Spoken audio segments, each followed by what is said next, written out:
Essa provavelmente é a parte final do Garoto das Ressonâncias, então assista até o final que eu vou explicar tudo. Pra quem não lembra, o jovem mestre tá tentando curar o imperador. O garoto ele fica empolgado com a ideia de ser curado, mas o seu ancião ali ele tenta colocar não muitas esperanças na mente do garoto. Por enquanto era apenas uma hipótese que ele poderia ser curado. O jovem garotinho ali ele fica contente, pois ele deseja logo ter essa marca retirada de suas costas, então ele começa a tossir porque a sua saúde já está bem fraca. A princesa fica emocionada e diz que nunca aconteceu algo parecido, do seu irmãozinho ser curado. A Jiang diz que isso é porque ela está perto de alguém que pode realizar milagres. A Jiang ainda diz para a princesa não ter muitas esperanças, pois ela precisava ter calma, pois tinha chances de seu irmãozinho não ser curado. A princesa conversa então com Li Luo e diz que a corte será muito grata a ele. O jovem mestre diz que precisará de algumas horas para poder se recuperar, e ao ouvir isso, a princesa logo traz um frasco contendo um elixir de energia, que acelerava a sua recuperação para que ele pudesse voltar logo e curar o garoto.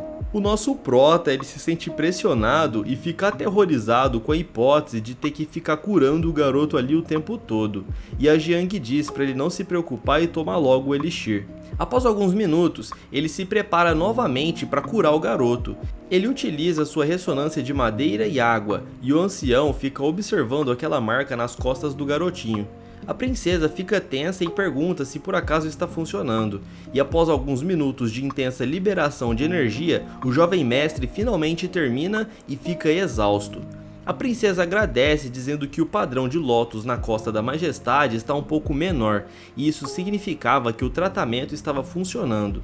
O Li Luo ele está completamente esgotado, galera, e todos ali olhavam para ele com um olhar de admiração. A princesa desabafa dizendo que o pai dela, antes de morrer, tinha pedido para que ela cuidasse do jovem imperador, e agora o jovem mestre ele finalmente tinha aparecido com um poder que possibilitava trazer uma luz no fim do túnel. Ela pergunta se por acaso o Li Luo gostaria de curar o garoto, e o prota diz que sim.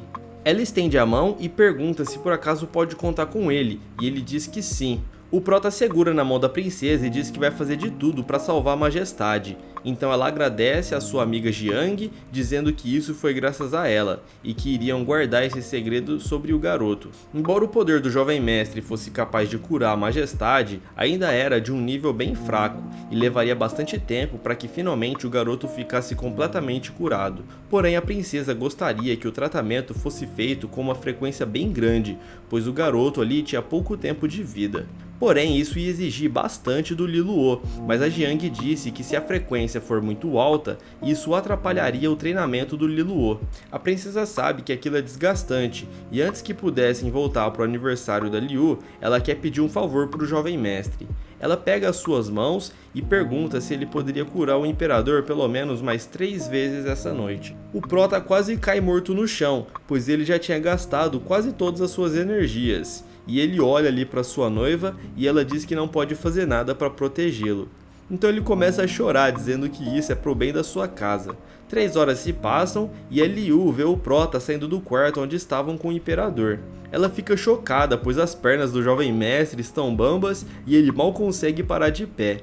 O seu poder ressonante havia se esgotado e ele parece uma múmia, galera. A Liu ela fica bastante preocupada com o jovem mestre, dizendo que isso é muito grave e ele não poderia ficar gastando toda a sua energia que nem ele fez. A presidente Yu conversa ali com a princesa e ela revela para a mãe da Liu que o jovem mestre teve um longo dia. A Casa do Tesouro Dragão Dourado é uma das mais poderosas do reino, por isso a presidente sabe da situação do imperador. E a Liu fica conversando ali com a sua mãe se por acaso o jovem mestre tem o poder para realizar essa cura. A mãe da garota diz que isso é muito difícil, pois os duques mais poderosos do reino não foram capazes. Porém, como a princesa está com um olhar bem otimista, provavelmente o Li Luo tinha feito algo promissor. Ela não queria acreditar muito no garoto, pois ela tinha raiva por causa do histórico de seu pai, então ela fica falando mal do jovem mestre ali para sua filha, tentando convencer ela a não gostar desse garoto. Mais tarde da noite, ao chegarem ali no palácio, a princesa conversa com seu irmãozinho sobre ser curado pelo Li Luo. Ela tranquiliza ele, dizendo que é só questão de tempo até ele ficar curado, já que ele está bastante ansioso com isso. O ancião pergunta se eles desejam que ele verifique novamente se os poderes ali do jovem mestre mestre são realmente especiais. Porém, a princesa diz que isso não é necessário, e eles desejam se aproximar bastante da casa Luolan. O ancião pergunta por que ela está fazendo isso, e a princesa diz que a Jiang tem muito potencial e que dentro de 3 anos ela poderá entrar no estágio Duque. Porém, depois dessa noite, ela descobriu que o jovem mestre da casa Luolan também era cheio de surpresas, e a sua casa está em crise. E depois dessa noite, pode ser que a casa Luolan precise da ajuda da corte real. Eles conversam então sobre o segredo deixado pelos pais do jovem mestre, que era o segredo de como atingir o estágio rei, e sobre aquela estranha formação na casa Luolan. Eles sabem que existe um segredo bem grande deixado ali, e que a casa é como se fosse uma barreira protegendo o local, e que nos últimos anos essa barreira tem se enfraquecido. A princesa apenas diz que se eles puderem mostrar o quão fortes são, ela irá conceder a ajuda. E o ancião pergunta se por acaso eles não conseguirem corresponder às suas expectativas, o que ela irá fazer. A princesa simplesmente responde que se isso acontecer, a casa Luolan estará condenada. Alguns dias se passam e finalmente chega o grande dia do teste. Era o último desafio para que os representantes da outra filial pudessem receber os materiais fornecidos pela sede. O público comenta que o jovem mestre está apenas no 2º grau de manifestação e que ele consegue produzir ótimos líquidos espirituais. Quem iria participar dessa vez era o presidente da filial. Eles não poderiam desperdiçar essa última tentativa, já que o líquido secreto fornecido pelo jovem mestre era muito importante para eles, então eles iriam dar o melhor de si. O público fica sabendo que o presidente Tang é quem irá disputar contra o jovem mestre, então começam a xingar ali o presidente, dizendo que os representantes da filial estão sendo ingratos. Ele diz ao jovem mestre que ele mesmo vai participar do teste e pergunta se o garoto ali está no 2º grau de manifestação. O Li Luo diz que no dia anterior ele estava bem humorado e acabou refinando um líquido de 3º grau, por isso agora ele poderia ser considerado um refinador de 3º grau. A plateia fica encantada, pois ele era um gênio e estava evoluindo rapidamente. Alguns ficam felizes por eles e outros ficam morrendo de inveja, e até o presidente da outra filial admite que o jovem mestre é bastante talentoso e considera ele como se fosse um gênio. Ele revela que é de 4º grau e o jovem mestre acabou de atingir o 3º grau, por isso seria muito difícil para o Li Luo vencer o presidente, que era bem mais experiente e habilidoso. O Li Luo diz que não tem chances de cancelarem esse teste, se era isso que ele estava querendo dizer. Então todos vão até as mesas para iniciar o exame, então é dada a largada. O jovem mestre já começa usando a sua manifestação de água, e eles ficam concentrados refinando os líquidos. A Jiang estava tensa e preocupada, mesmo que nas 2 primeiras etapas os representantes da filial tenham perdido para o jovem mestre. Na verdade, ela estava mais preocupada pelo fato dos representantes terem sido mandados pelo Pei Hao, e provavelmente ele estava armando algo de ruim ali para a casa de refinamentos Xiang. A assistente pergunta para Ling se por acaso tem chances do jovem mestre vencer. Ela diz que vai ser muito difícil, pois o presidente Tang ele é bem mais experiente e já é um refinador de 4º grau, enquanto o jovem mestre acabou de atingir o 3º grau. A senhorita Kai fica preocupada ao ouvir isso e pergunta se o jovem mestre vai perder, e a Ling diz que todos esses pontos que ela mencionou só se aplicam quando essa pessoa não se trata do jovem mestre. Galera, a reputação dele já tá monstro, todo mundo ali confia que ele vai vencer. Elas percebem que os refinadores da sede estão preocupados com o Prota, e eles não sabiam que por trás ali da sua bela aparência e de sorriso amigável se escondia uma raposa astuta. As pessoas não imaginam que por trás dessa carinha de bonzinho aí do jovem mestre, ele era uma pessoa extremamente poderosa, e até dizem que a arrogância precede a queda, pois estavam achando que seria muito fácil até agora, e todas as vezes eles foram derrotados pelo Li Luo. Eles comentam que o presidente Tang é muito mais rápido e está quase finalizando ali o refinamento, e as suas poções quase atingem o 5º grau. Em uma pousada ali perto, nós vemos o antigo vice-presidente junto desse sem vergonha do Pei Hao. Ele fica todo convencido, dizendo que o seu show irá começar e se pergunta se por acaso o jovem mestre é capaz de derrotar o presidente que ele havia enviado, e dá a entender que tem uma carta na manga caso o seu plano dê errado. Após um tempo refinando, o presidente da filial finalmente termina, e as pessoas ficam surpresas pois ele terminou numa velocidade muito rápida. Enquanto isso, o jovem mestre ainda estava colocando os ingredientes e preparando. Os funcionários da casa de refinamento da capital começam a ficar preocupados, pois eles acham que o jovem mestre está muito devagar, e a Jiang fica apreensiva, mas não demonstra nenhum pingo de nervosismo. Se o teste ali exigisse velocidade, provavelmente o jovem mestre não teria chances de vencer, pois levou 1 hora a mais para que ele finalizasse, e as pessoas ali já estavam ficando bem apreensivas pela demora. Até mesmo o presidente fica surpreso por ele ter conseguido terminar o líquido espiritual e ter estabilizado a sua concentração. Ele dá os parabéns ali para o Li Luo e diz estar impressionado. Em resposta, o prota diz que devem conferir o resultado ali do refinamento. Eles colocam o medidor de pureza no elixir do presidente e a pureza é de 57%, sendo a pontuação máxima que se pode atingir de 60%. Esse era um valor extremamente alto por ser um elixir de 3º grau, e a maioria dos refinadores mal conseguiam passar dos 53%. O jovem mestre então tira o medidor de pureza de seu frasco e o nível é de 58%, 1% a mais do que o presidente Tang. As pessoas não acreditam no resultado e ficam perplexas, pois não acreditam que um refinador que acabou de atingir o 3º grau conseguiu superar um refinador experiente de 4º grau. Ele admite que o jovem mestre tem um talento muito grande e é um gênio raro. A razão pela qual ele conseguiu superar um refinador mais experiente de nível maior é porque ele usava a sua própria essência de ressonância. Isso não é considerado uma trapaça, porque o líquido secreto é resultado de seu próprio poder. Porém, ele utilizava a sua ressonância dupla e por isso ele conseguia uma pureza muito maior.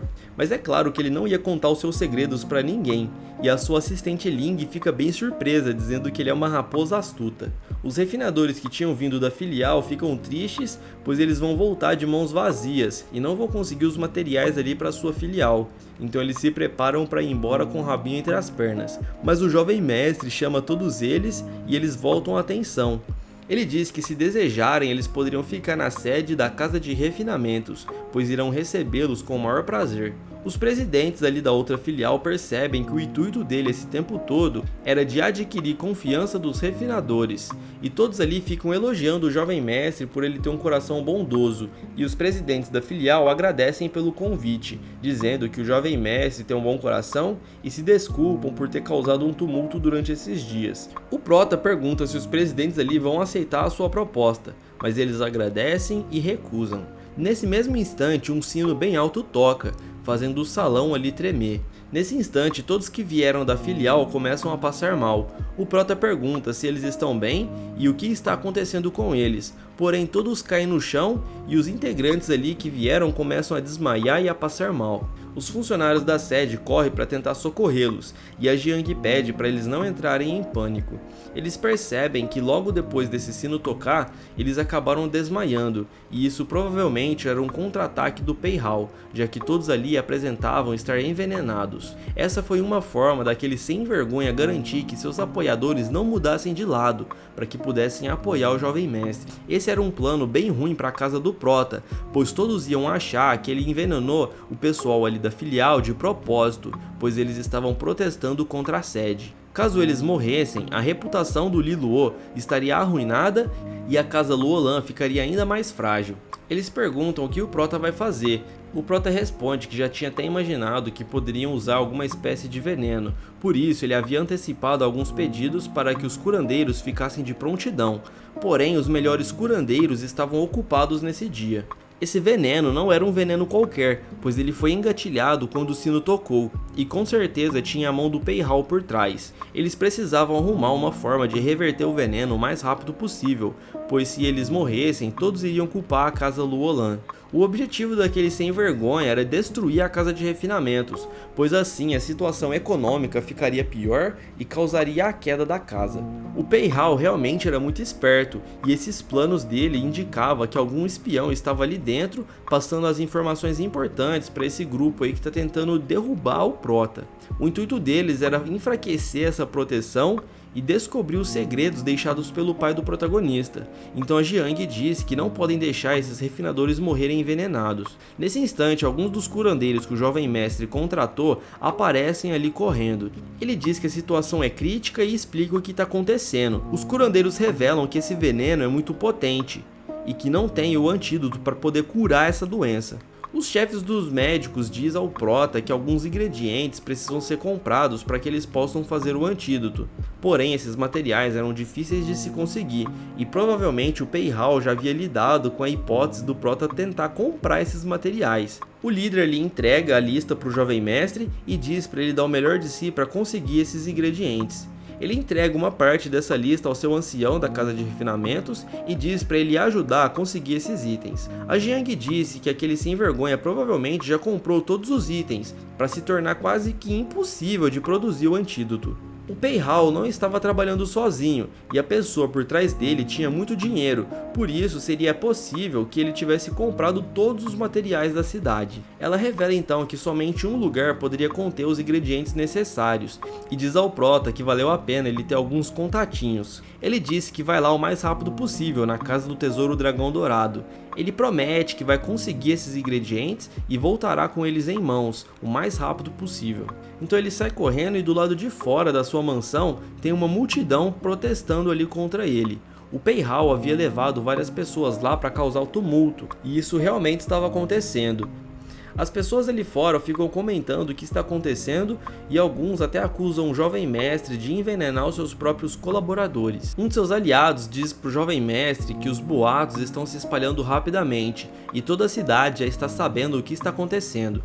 Algum espião estava lá dentro da sala e acabou espalhando essa notícia para todas as casas da capital. O Liluo diz para ignorar essas falácias e partirem o mais rápido possível para a loja do Dragão Dourado, para poder comprar os itens ali para fazer o antídoto. O ancião percebe que esse é o primeiro ataque que aquele sem vergonha faz diretamente ao Liluo, e antes disso ele só se preocupava em atacar a Jiang, mas como nos últimos 6 meses o crescimento do Prota tem sido muito grande, o Peihao estava dando mais atenção para ele. Rapidamente eles chegam até a casa do Tesouro Dragão Dourado. Eles correm ali para entrar e quando chegam entregam a lista para o mordomo. Após ler aqueles ingredientes, ele revela que todos ali já foram vendidos, pois alguém já tinha feito reserva desses itens em várias farmácias da Casa do Dragão Dourado. O Prota percebe na hora que isso faz parte dos planos do Peihao, e ele precisava ir até uma outra loja para buscar esses ingredientes. Mas ele se lembra que pode conseguir esses ingredientes com a ajuda da sua amiga, então ele pede para o mordomo chamar a Liu, pois ele deseja ter um encontro com ela. Minutos depois, a Liu aparece bem preocupada com a situação da casa do Prota. Ela já estava sabendo dos boatos que estavam circulando e o Liluo explica que precisa dos ingredientes para fazer o antídoto, porém o Peihao já havia comprado todos os itens da cidade. Ela entende que a situação é crítica e que também tem alguém ali com muito dinheiro financiando esses ataques contra o Liluo. Ele pergunta se ela sabe onde ele pode conseguir esses ingredientes, e ela diz que os ingredientes ali da loja realmente acabaram, e essas ervas eram muito difíceis de encontrar, porém havia chegado uma remessa no armazém, e podia levar ele até lá para conseguir.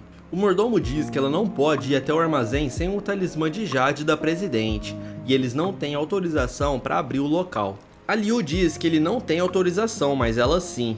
Fala sério galera, essa é a melhor personagem da obra, quem discorda tá errado. Ela disse que vai levá-lo até lá, e os funcionários tentam convencê-la a não ir. O Prota agradece a Liu por tudo que ela tem feito para ajudá-lo, e que quando surgir alguma oportunidade e ela precisar dele, ela poderá pedir e ele fará tudo para ajudá-la. Com uma carinha bem fofa, ela diz que vai se lembrar disso. Eles chegam então até o armazém, e aquele cara chato loirinho fica impedindo ela de abrir a porta. Ele fica dizendo que isso é contra as regras e que ela não pode abrir o local, porém ela mostra o talismã de Jade e ele fica surpreso perguntando como que ela conseguiu esse amuleto com a Presidente. Ela disse que isso não é da conta dele e ele não precisa se preocupar, pois irá vender as ervas para o jovem mestre pelo dobro do preço, já que ele precisa bastante desses produtos. E ainda por cima, o objetivo da Casa do Dragão Dourado é fazer dinheiro e eles não poderiam recusar uma venda. Quando ela entrega então a lista com os itens para o outro mordomo e diz para ele buscar os ingredientes o mais rápido possível, aquele loirinho sem vergonha fica enchendo o saco do Prota.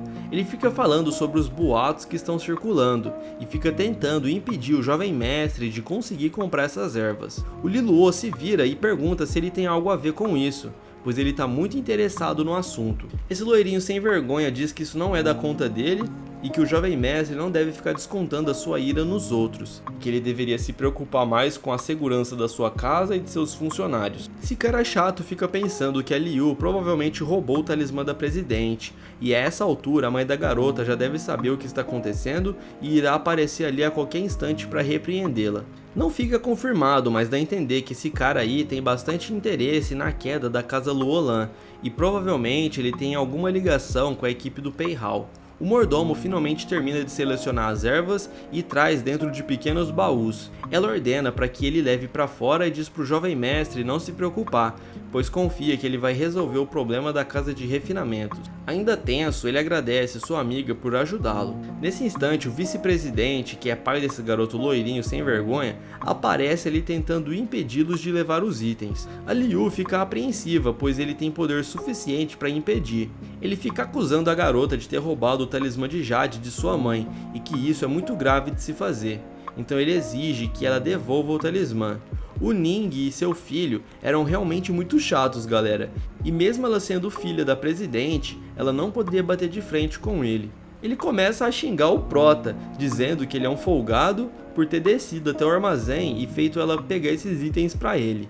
Aquele loirinho já fica se achando bonzão, contente, pensando que o Prota vai se dar mal. Então o vice-presidente ordena que o mordomo leve de volta todas as ervas pro armazém e tranque a porta. Isso significava o fim da sua casa de refinamentos, pois os refinadores ali iriam morrer e a reputação da sua casa iria por água abaixo. Nesse instante, a mãe da Liu aparece ali no local, perguntando o que está acontecendo.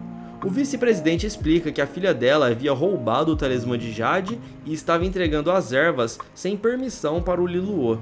Pela cara da Liu dá pra perceber que realmente ela tinha roubado o talismã, e o Prota percebe que a situação ali não tá nada boa, então ele resolve assumir toda a culpa. Ele diz para a presidente que a sua amiga não teve nada a ver com isso, pois ele queria muito comprar um lote de ervas pelo dobro do preço e pediu para que ela fornecesse para ele essas ervas, mas ele não sabia que essa situação ia se complicar tanto assim. A garota fica toda nervosa e começa a gaguejar, mas a mãe dela percebe que ele foi corajoso o suficiente para assumir toda a responsabilidade. O vice-presidente fica murmurando lá no fundo, querendo devolver as ervas. Então a presidente diz que o talismã não foi roubado pela sua filha, pois ela havia deixado a garota pegar. Em seguida, ela confirma que a Casa do Tesouro Dragão Dourado acredita na paz e na prosperidade, e que já que alguém quer comprar os itens pelo dobro do preço, eles não poderiam recusar esse dinheiro. Galera, essa obra tá ficando muito boa. Se vocês, assim como eu, acham que a Liu se preocupa muito mais com o Prota do que a Jiang, comenta aí pra gente. A maioria da galera apoia a Jiang, mas o pessoal aí que gosta mais da Liu também tá em peso, então comentem aí, galera. Hashtag Liu e Liluo. Aquele loirinho diz que a presidente não pode fazer algo assim, então seu pai, que é o vice-presidente, manda ele calar a boca. O velho disse que interpretou mal a Liu e jamais iria acusar ela de ser uma ladra, mas ele pergunta se ela deseja mesmo vender esses itens para a casa Luolan, devido aos inúmeros boatos que estão circulando pela cidade. Ela disse que a Casa do Tesouro Dragão Dourado nunca se preocupou com coisas assim, e que estão ali apenas para gerar mais riquezas e não problemas. Mas se alguém está impedindo eles de ganhar dinheiro, essa pessoa deve ser encarada como um problema. Galera, no começo da obra eu não tava gostando muito da mãe da Liu, mas agora eu já tô começando a gostar mais dela, hein. O cara, ele fica todo sem graça e enfia o rabinho ali entre as pernas e vai embora sem dizer nada. Então a garota devolve o talismã para sua mãe com uma carinha bem sem graça. E a presidente puxa as bochechas ali da sua filha dizendo para ela não fazer isso novamente. E ela dá uma desculpa dizendo que pegou o talismã para casos de emergência. Mas no final nós sabemos que ela estava fazendo isso para ajudar o jovem mestre. Ele agradece a presidente pela ajuda e ela diz que se ele não tivesse tomado a culpa de sua filha, ela não teria mudado de ideia e fornecido as ervas. Ele disse que tudo isso que aconteceu foi por culpa dele e jamais deixaria as responsabilidades cair em cima de sua amiga.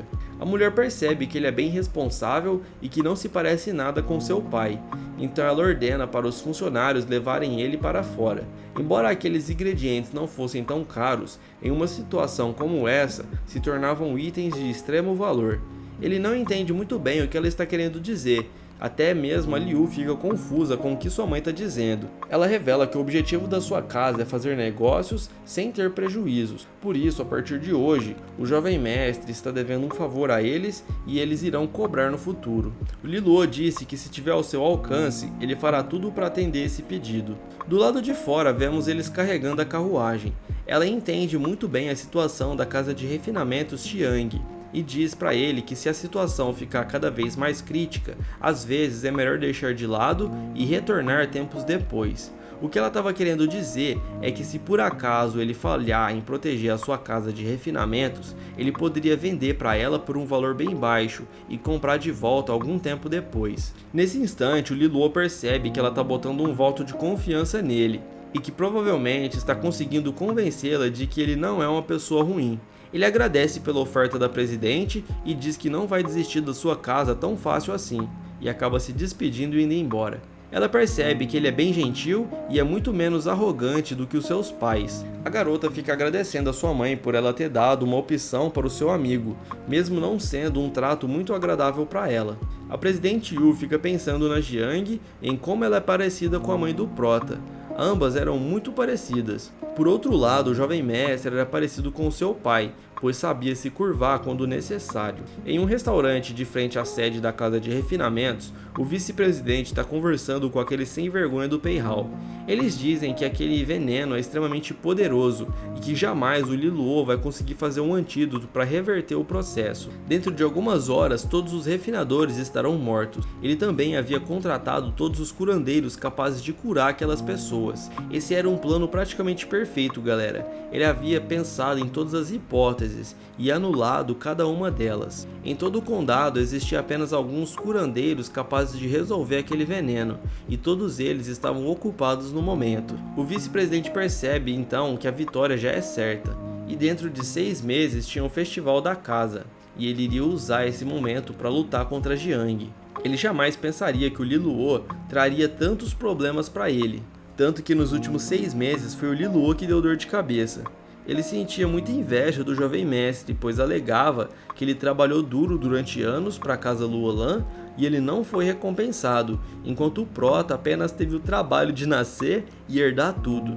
O vice-presidente percebe que o Peihao está ficando louco por causa da sua inveja e ciúme, mas ele não ousa negar todas essas acusações que ele faz. Ele até pensa que o rapaz ali está deixando se consumir pela vingança e pelo ódio. E enquanto isso, esse sem vergonha fica gritando aí que jamais vai deixar o jovem mestre ter algo que pertence a ele, que se preciso ele vai destruir tudo que está ao seu alcance. De volta à sede central, ele traz os materiais necessários para o antídoto. Todos ficam surpresos, pois não estavam conseguindo achar as outras partes, mas o jovem mestre trouxe os ingredientes principais. Felizmente ele tinha ido até a casa do dragão dourado, pois lá tinha guardado esses ingredientes no armazém. Ele revela que só conseguiu comprar porque foi até o armazém para buscar, e a Ling fica admirada dizendo que isso é graças à sua namoradinha. O Prota já fica nervoso perguntando se ela quer matá-lo, já que a sua noiva poderia sentir ciúmes. Então ele revela que foi graças à presidente, pois o Peihao havia comprado todas as ervas da casa do dragão e por sorte sobrou as que estavam no armazém. Após conseguir os materiais, a Jiang disse para os curandeiros pegarem todos os itens necessários e fazerem logo o antídoto. O Dr. Kim, que era o responsável pela equipe médica, era o melhor dos curandeiros que estavam ali presentes. O Li Luo disse que esse médico era bastante arrogante quando foi convidado, mas agora ele estava agindo de uma forma toda entusiasmada e achava bem estranho a forma como ele estava agindo. Eles vão correndo até a sala para preparar o antídoto, e a Jiang também suspeita de como eles estão agindo, imaginando que tem algo perverso em mente. Ela revela que tinha mandado convocar os melhores curandeiros da cidade, mas todos estavam ausentes. Eles já sabem que o Peihao está por trás de tudo isso, e agora só falta aguardar e torcer ali para o antídoto dar certo. Alguns minutos depois, eles voltam com o antídoto preparado, e o Dr. Kim diz que espera atender às expectativas. Os funcionários da casa ficam admirados por ele ter conseguido fazer algo tão rápido, e dizem que é porque ele é um dos melhores alunos do curandeiro famoso chamado Long. Eles estão colocando o antídoto dentro de frasco contendo o veneno que conseguiram retirar dos corpos dos refinadores e ficam aguardando para ver se irá funcionar o antídoto. Alguns minutos se passam e uma fumaça preta sai do frasco e eles ficam apreensivos. Aquele veneno era mais perigoso do que eles imaginavam, e aquele antídoto havia falhado. A Jiang disse que isso era de se esperar, já que o veneno utilizado não era tão simples assim. O intuito do Pei Hao era realmente destruir a casa de refinamentos do Prota, e ele começa a pensar em uma alternativa para poder salvar aquelas pessoas. O antídoto era completamente inútil, pois não tinha poderes curativos o suficiente. O curandeiro Qin diz para o jovem mestre que não podia esperar muito dele, pois era uma tarefa extremamente difícil, e agora parecia que eles não tinham nada mais para resolver e a situação ali estava crítica, e que o melhor a se fazer era aceitar o destino. O Prota percebe que tem algo muito de errado, pois ele estava bastante positivo alguns minutos atrás e agora estava todo cabisbaixo, sugerindo para que o Prota aceitasse o destino da morte ali dos curandeiros. O sem vergonha continua ali dizendo que não tem nada mais a se fazer e que bastavam esperar. E disse também que os curandeiros poderiam se retirar do local, pois não poderiam mais resolver o problema. Nesse instante o Prota pede para eles esperarem somente 1 minuto e pergunta qual o grau de ressonância que ele tem. Ele era do 7º grau inferior da ressonância de madeira. Isso significava que ele tinha uma ressonância do nível mais alto dentre todos ali. O Prota pergunta se é verdade que quando alguém tem uma ressonância mais alta, significa que as poções dele seriam melhores, e ele diz que sim. Então ele ordena aos curandeiros que realizem diversos antídotos semi-completos, como esses que ele havia feito o teste, e ele pede para eles fazerem isso o mais rápido possível, e se conseguirem, o Prota ficaria bastante agradecido. Os curandeiros começam a se perguntar o que ele deseja fazer com isso, já que o antídoto semi-acabado não tinha efeito algum. Meia hora depois, eles aparecem com diversos frascos inacabados. A Ling diz que provavelmente esse curandeiro é que era o espião que estava passando as informações durante esse tempo todo, e a Jiang pergunta o que ele deseja fazer com esses frascos de antídotos inacabados. O Prota disse que inicialmente ele só queria viver como uma pessoa normal, sem chamar muita atenção, mas as situações ao seu redor fizeram com que isso fosse impossível. Então, de uma forma bem convencida, ele disse que vai mostrar a elas o quão incrível ele é, e as garotas já ficam com essa cara aí de desanimada, pois elas não gostam da versão confiante do protagonista. O Liluo revela que deseja despertar o antídoto ele mesmo, e a Jiang pergunta se por acaso ele é um idiota, pois ele não seria capaz de fazer isso. Esses antídotos eram fundidos com os poderes ressonantes dos curandeiros, e ele não seria capaz de atingir esse nível de mistura. Ele diz que consegue sim e pergunta de onde ela acha que vem a fonte de líquidos secretos que ele vem fornecendo para a sede de refinamentos durante esse tempo todo.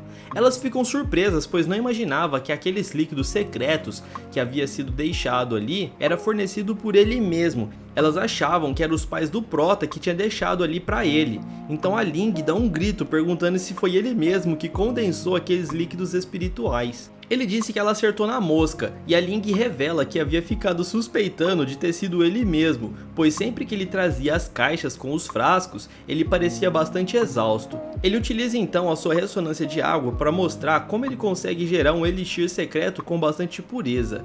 Elas não parecem acreditar quando vêm, e a Jiang fica extremamente surpresa por confirmar que não foram os mestres que havia deixado as fórmulas secretas. A assistente confirma o que a Ling disse, dizendo que ele sempre parecia exausto quando trazia as caixas, e isso deixa o Prota bastante bravo, perguntando se por acaso elas acham que ele é feito de aço. Mas aí ela pergunta se ele é capaz de ativar o antídoto daqueles frascos, já que os antídotos ali estão inacabados. O Liluo responde que não custa nada tentar, e que definitivamente aqueles curandeiros são mais fortes do que ele, e mesmo assim não funcionaram porque eles não eram bons o suficiente. De qualquer forma, não custava ele utilizar a sua fórmula secreta ali para tentar ativar essas ressonâncias contidas nos antídotos. Ele segura então o frasco inacabado ali dos antídotos e utiliza seu poder ressonante na palma da sua mão, então ele despeja uma gota dentro do frasco. O líquido ali que era amarelo começa a brilhar e aos poucos vai mudando de cor. E após alguns segundos, elas percebem que o antídoto se tornou puro e então estava pronto. Ele se prepara para despejar um pouco dentro do outro frasco contendo o veneno, e a Jiang percebe que apesar dele ter nascido com as ressonâncias vazias, ele foi capaz de superar as outras pessoas, tudo com base no seu esforço. Tem gente que fala que o Prota é muito apelão por causa do roteiro, mas eu discordo, ele tem treinado bastante, galera. E ao colocar o antídoto junto do veneno, Todos ali ficam apreensivos, esperando o resultado surgir. De uma forma bem confiante, ele agradece a todos por terem vindo assistir o show do milagroso Liluo. E o antídoto ali havia funcionado, estava combatendo o veneno. Elas ficam empolgadas e se abraçam, dizendo que o jovem mestre é genial. A Jiang fica bastante contente, pois ela havia confiado em seu noivo esse tempo todo. Então ela vai correndo e dá um abraço apertado no jovem mestre e sussurra em seu ouvido dizendo que essa era a sua recompensa. Ele fica com as bochechas coradas e logo em seguida ele dá um grito e se pergunta se isso foi a recompensa, pois tinha sido um abraço muito rápido. A sua assistente diz para ele não ter pressa, pois ele vai ter bastante disso no futuro, e isso acaba deixando o nosso prota com bastante vergonha. Ainda tinha bastante antídoto para ele purificar e tornar eles úteis, então ele começa a usar toda a sua energia para refinar aqueles frascos, e ele faz isso até ficar extremamente vazio, parecendo uma múmia, pois ele utilizou toda a sua energia. No corredor ali do salão, os curandeiros ficam fazendo cara de triste pela suposta morte inevitável dos refinadores. Porém, a Jiang aparece abrindo a porta, chamando a atenção de todos. O jovem mestre aparece lá no fundo, bem acabado, por ter utilizado toda a sua energia. Ela corre até o ancião e pergunta se é tarde demais para dar o antídoto para eles.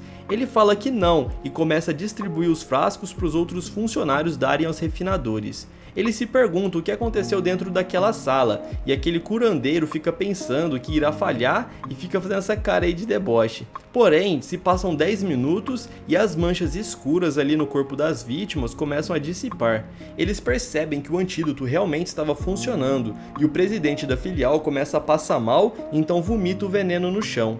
Todos ali percebem que aos poucos o antídoto está surtindo efeito, e eles comentam que a toxina está sendo expelida pelos corpos. As pessoas começam a comemorar gritando o nome do jovem mestre, dizendo que ele é o responsável por ter salvado dezenas de vidas. O curandeiro fica surpreso e não acredita no que está vendo, e corre até o jovem mestre para perguntar o que ele fez com os antídotos. De uma forma bastante debochada, o Liluo responde que talvez os antídotos inacabados resolveram fazer um milagre. Ele percebe a forma irônica e se pergunta por que o jovem mestre continuou sorrindo para ele, e se por acaso ele descobriu alguma coisa. Após recuperar a consciência, o presidente se pergunta o que aconteceu com seu corpo, e o jovem mestre diz que provavelmente ele entende a situação em que se encontra. Nessa hora, a ficha dele cai e ele percebe que foi envenenado pelo vinho que o Peihao entregou a ele. Eles então fazem um sinal de respeito e agradecem ao jovem mestre por tudo, e se desculpam por ter causado um transtorno. O Liluo pergunta se eles ainda desejam voltar para a filial, mas eles decidem não fazer isso. O jovem mestre havia mostrado que era forte o suficiente e que merecia o respeito de todos, por isso eles iriam ficar na capital. O jovem mestre diz que tudo isso foi graças ao Peihao. Ele havia montado um espetáculo para acontecer na sede da casa de refinamentos, mas eles conseguiram deter o seu plano. Em um restaurante ali perto, a garota de cabelo verde da casa do Pardal Dourado comenta sobre o que está acontecendo. Ela gosta do prota, mas ela fica fingindo que odeia ele, dizendo ali para o seu amigo que o jovem mestre é uma pessoa má e que tentou envenenar os seus colaboradores. O seu amigo ali disse que isso é uma mentira e que na verdade ela está preocupada com o jovem mestre e começa a fazer cócegas nela. A garota disse que isso não é da conta dele e o seu amigo fala para ela parar de ficar escondendo os sentimentos que tem pelo jovem mestre, mesmo assim ela nunca vai ter chances de ficar com ele. Ela diz que todas as casas estão de olho no jovem mestre e que ele precisa ser forte para sobreviver à catástrofe que se aproxima. Em um outro lugar, aqueles dois irmãos da família Duzi estão comentando sobre o que aconteceu. Eles dizem que o jovem mestre é bastante irritante e que agora ele vai ficar mais orgulhoso ainda. Em um outro lugar, o Lang fica sabendo o que aconteceu e diz que quem causou isso vai pagar e ele não deixará os criminosos saírem impunes. O seu amigo Yabai Doudou estavam junto dele e dizem que ele não consegue fazer nada a respeito. A Meng Meng diz que agora entende a situação da casa de refinamentos do Prota, e ela entende que está complicada e que espera que o seu capitão possa fazer bom proveito das suas receitas. O Peihao já está cantando vitória antes da hora e disse que o evento foi melhor do que ele esperava. Porém, nesse instante, os presidentes abrem a porta e todos veem que eles estão saudáveis. O sem vergonha do Peihao já fica irritado, perguntando o que eles estão fazendo vivos, e até questiona se isso foi uma ressurreição em plena luz do dia. Os refinadores que estavam do lado de fora se perguntam o que está acontecendo e se por acaso os rumores eram falsos. Os dois presidentes dão a notícia de que a partir de hoje eles não fazem mais parte da filial e agora irão trabalhar na sede junto do jovem mestre. Os refinadores lá embaixo que estavam protestando começam a murmurar e não entendem o que está acontecendo. Eles não somente não morreram, como acabaram se juntando ao Prota, e todos ali percebem o quanto eles estão decididos e confiantes. O jovem mestre finalmente aparece e diz que todos os problemas foram resolvidos e que a casa de refinamento Xiang voltará mais forte do que nunca. Quem estava ali apenas procurando por baderna acaba indo embora reclamando, então o Prota recebe a visita de seus amigos. O Lang aparece e fica contente pelo problema do Prota ter sido resolvido, e ele fica todo convencido dizendo que se precisarem da ajuda dele, ele tá ali para resolver. Porém, o Prota agradece a oferta do Lang e diz que irá recusar a ajuda dele. Ele vai até Meng Meng e a cumprimenta com uma cara bem simpática e chama ela e a irmã dela para entrar em sua casa de refinamento. Ela agradece de uma forma bem tímida e nós percebemos o porquê que ele tá tão interessado, né galera? O foco dele é conseguir algumas receitas de líquidos espirituais e a sua irmã percebe as intenções do Prota ali com a Meng Meng. Em um restaurante ali perto, a garota da família Pardal Dourado fica surpresa pelo Liluo ter conseguido resolver o problema. O seu amigo diz que todos subestimam a Jiang e o Liluo, mas que no final de contas, o jovem mestre é muito mais esperto e poderoso do que os outros imaginam. Os membros da família Duzi ficam xingando, dizendo que o Peihao falhou em seu plano e agora a casa de refinamento Xiang vai estar mais forte do que nunca. O antigo vice-presidente sai ali na varanda do prédio para conversar com o Peihao. A vitória parecia garantida, porém eles sofreram um duro ataque e uma reviravolta no último instante. Ele até tenta animar o Peihao, dizendo que aquilo era somente uma sessão de treino e que lidar com o jovem mestre não seria uma tarefa fácil. O Peihao disse que dessa vez ele não perdeu para Jiang, mas sim para o Liluo, e que dentro de 6 meses ele cresceu bastante e agora ele tem 2 adversários que são muito difíceis de lidar. Porém, quando surgir a oportunidade, ele não vai deixar escapar e vai tomar a casa Luolan para ele. Dentro da casa de refinamento, o Prota apresenta as suas amigas para Jiang. Ela dá uma olhada ali na garota de cima a baixo e a Doudou tá nervosa por ter encontrado a famosíssima Jiang. Logo atrás está a sua irmã, que tem um talento raro na arte de refinamentos. Com as receitas da Meng Meng, a casa poderia se tornar mais forte ainda. Então a Jiang dá boas-vindas à garota para mostrar hospitalidade. O jovem mestre leva sua amiga para dar uma volta e ela fica pensando na situação em que o capitão se encontra. A sua casa está sendo atacada por diversas famílias e a situação está realmente crítica. O Lang aparece para atrapalhar a conversa e fica dizendo que o cabelo do jovem mestre está ficando cada vez mais branco e parece que ele não está nada saudável. A Meng Meng interrompe a conversa dizendo que gosta da cor do cabelo do jovem mestre e que acha muito bonito. O Lang já fica com ciúmes e diz que se ela quiser, ele também pode pintar o cabelo daquela cor. Porém, a irmã da garota aparece ali e começa a ameaçar ele, dizendo que não vai deixar ele ficar dando em cima da sua irmãzinha. O jovem então convida ela para passar as férias em sua casa de refinamentos Xiang e diz que ela será muito bem-vinda, pois as instalações ali são de ótima qualidade e ela vai poder fazer vários experimentos. A Meng Meng já pergunta se ele está tentando fazer ela trabalhar de graça para sua casa de refinamentos, pois ela sabe que ele tem interesse nessa qualidade dela. Então é isso daí galera, essa foi a parte 15 do Garoto das Ressonâncias. Nós já fizemos um resumo de toda a obra que está disponível em português. E daqui pra frente tem mais ou menos uns 100 capítulos que está em espanhol. E para mim fazer o resumo eu teria o trabalho de traduzir e fazer o roteiro para vocês. E essa obra tá dando muito trabalho, então se vocês realmente quiserem que eu traga a continuação, vamos colocar a meta de 10 mil likes e 2 mil comentários. Então ajuda aí a divulgar com os seus amigos pra gente ressuscitar as views dessa obra do Garoto das Ressonâncias. Eu sei que é uma obra muito boa e todos vocês gostam, então eu conto com a ajuda de vocês. É isso aí, valeu e até mais, pessoal!